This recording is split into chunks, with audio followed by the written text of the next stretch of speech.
नमस्कार दोस्तों, आज हम जानेंगे नाद बिंदु उपनिषद के बारे में। नाद का मतलब होता है ध्वनि और बिंदु का मतलब होता है प्रकाश। शिव पुराण में कहा गया है, नाद और बिंदु के मिलन से ही ब्रह्मांड की उत्पत्ति हुई है।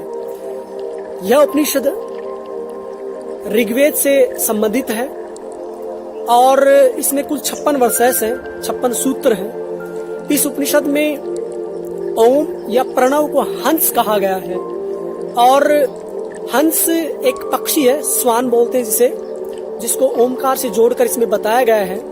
और हंस विद्या, नाद के प्रकार, नाद की विधि, लाभ को विस्तार से इस उपनिषद में समझाया गया है। According to NET syllabus we discuss about हंस विद्या। अब हम हंस विद्या को जानेंगे कि हंस विद्या क्या है। हंस पक्षी या स्वान बर्ड से ओम को जोड़कर इस बताया गया इस उपनिषद में। और मैं आपको बता दूं, हंस एक स्वान पक्षी है जो भारतीय साहित्य जगत में बहुत ही विवेकी, शांत चित्त पक्षी माना जाता है, जो नीरक्षीर विवेक से परिपूर्ण अर्थात पानी और दूध को अलग कर देने का, अच्छाई और बुराई को विवेक से समझने का प्रतीक माना जाता है हंस। यह पक्षी विद्या की देवी सरस्वती का वाहन भी माना जाता है। आध्यात्मिक गुरुओं, योगियों के उपाधि के तौर पर परमहंस की उपाधि दी जाती है। तो हंस का जो पूरा शरीर है उससे किस तरह से ओम से जोड़ा गया है उसकी हम चर्चा करेंगे। कि जो स्वान है, हंस जो है, उसका जो राइट विंग है, दायां जो पंख है वो आकार है। हंस का बायां जो पंख है, लेफ्ट विंग है, वो उकार है। और जो हंस की जो टेल है वो मकार है। और अर्धमात्रा बताया गया, उसका शीर्ष भाग अर्धमात्रा है। और स्वान के जो लेग्स हैं, जो उसके पैर हैं, वो रजोगुण और तमोगुण से युक्त माने गए हैं। और जो बॉडी है, शरीर है, वो शतोगुण से युक्त माना गया है। और जो स्वान या पक्षी या हंस जो है, उसकी जो राइट आई है वो धर्म का प्रतीक मानी गई है। और उसकी जो लेफ्ट आई है वो अधर्म का प्रतीक मानी गई है। और इसमें 7 लोक हैं, उनको भी जो स्वान पक्षी है उनके शरीर के विभिन्न अंगों से जोड़ा गया है।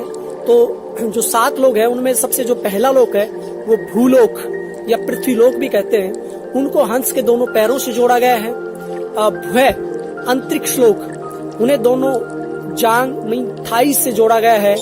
और श्वय स्वर्ग लोक, कटी भाग, हिप्स या नाभि से जो नीचे का भाग है उससे इसको जोड़ा गया है। नंबर 4 पर जो महलोक है वो नाभि प्रदेश नेवल से जोड़ा गया है। जनलोक है वो हृदय प्रदेश हार्ट रीजन से जोड़ा गया है। और जो तपहालोक है वो कंठ, थ्रोट या लैरिंक्स से जोड़ा गया है। और जो सत्यलोक है वो भ्रुकुटी मध्य, दोनों भवों के जो बीच का भाग आईब्रो, यहाँ से जोड़ा गया है। हंस रूपी ओमकार के अंगों का वर्णन भी हम करेंगे। नेट सिलेबस के अकॉर्डिंग हम उनको जानेंगे। ओमकार को 12 या 12 कलाओं युक्त कहा गया है।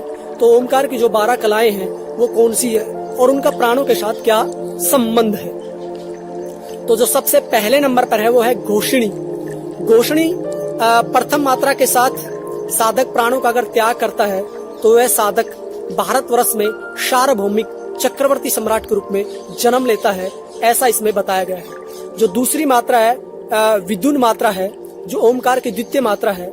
जब योग साधक अपने प्राणों को इस मात्रा के साथ ऊर्ध्वगामी कर लेता है तो परिणाम स्वरूप साधक महान तपस्वी यक्ष के रूप में जन्म लेता है, ऐसा इसमें बताया गया है। जो 3 नंबर पे है वो पातंगी है। उसमें ओमकार की तृतीय मात्रा के साथ प्राणों का लय होने पर साधक को अगला जन्म विद्याधर के रूप में मिलता है, ऐसा बताया गया है। नंबर 4 पर जो मात्रा बताई गई है वो वायु वेगिनी है। यह ओमकार की चतुर्थ मात्रा है। और अगर इस मात्रा के साथ हम प्राणों का त्याग करते हैं तो साधक को अगला जन्म गंधर्व के रूप में मिलता है, ऐसा इसमें बताया गया है। जो पांचवी मात्रा है वो नामधेय है। इसके साथ अगर प्राणों का सामंजस्य होने पर साधक इंद्र आदि देवों के साथ निवास करता हुआ चंद्रलोक में भी सम्मानित होता है, ऐसा बताया गया है। जो छठी जो मात्रा है ओमकार की, अगर इसके साथ प्राणों का समन्वय साधक करता है तो जो योग साधक है वो देवराज इंद्र के समान पद पर सुशोभित होता है। जो सातवीं मात्रा है वो वैष्णवी है, और इस मात्रा के साथ अगर प्राणों का ऊर्ध्वगामी हम करते हैं या संयम करते हैं तो साधक भगवान विष्णु के समतुल्य जो पद है बैकुंठ धाम को प्राप्त कर लेता है, ऐसा इस उपनिषद में बताया गया है। आठवां शांकरी, यह ओम की आठवीं मात्रा है, और इस मात्रा के साथ प्राणों का लय करने से साधक भगवान शिव के रुद्र लोक को प्राप्त कर लेता है। जो आठवीं है वो महती है। इस मात्रा के साथ प्राणों का संयम होने पर साधक को महलों की प्राप्ति हो जाती है, ऐसा उपनिषद में बताया। धृति ओमकार की 10वीं मात्रा है। इसके साथ प्राणों को ऊर्ध्वगामी होने पर साधक को जनलोक या ध्रुवलोक की प्राप्ति हो जाती है, ऐसा इसमें बताया गया है। और 11वीं जो मात्रा है ओमकार की, उसी इस मात्रा के साथ प्राणों का समन्वय होने पर साधक को तपोलोक प्राप्त हो जाता है। और 12वीं जो मात्रा है ओम की, वो ब्राह्मी है, ब्राह्मी। इसके साथ प्राणों का लय करने पर साधक को शाश्वत ब्रह्मलोक प्राप्त हो जाता है, ऐसा इसमें बताया गया है। नादानुसंधान जो साधना है वो क्या है, मतलब नाद का अनुसंधान करना, रिसर्च करना, पुनः खोज करना, गहराई में उतरना, ये एक अनुसंधान होता है कि नाद में भी आप धीरे धीरे गहराई में उतरते जाते हो, तो वो भी एक खोज होती जाती है। इसमें बताया गया कि प्रारब्ध कर्म अर्थात पिछले जन्मों से इस जन्म में मिले हुए संस्कारों को प्रारब्ध कर्म कहते हैं। और प्रारब्ध कर्मों का नाश होने पर ओमकार रूपी ब्रह्मा के चिंतन से नाद रूप स्वयंभू शिव का स्वरूप प्रकट हो जाता है। जिस प्रकार बादलों के छट जाने पर सूर्य प्रकाशित होता है, उसी प्रकार ये नादानुसंधान साधना है।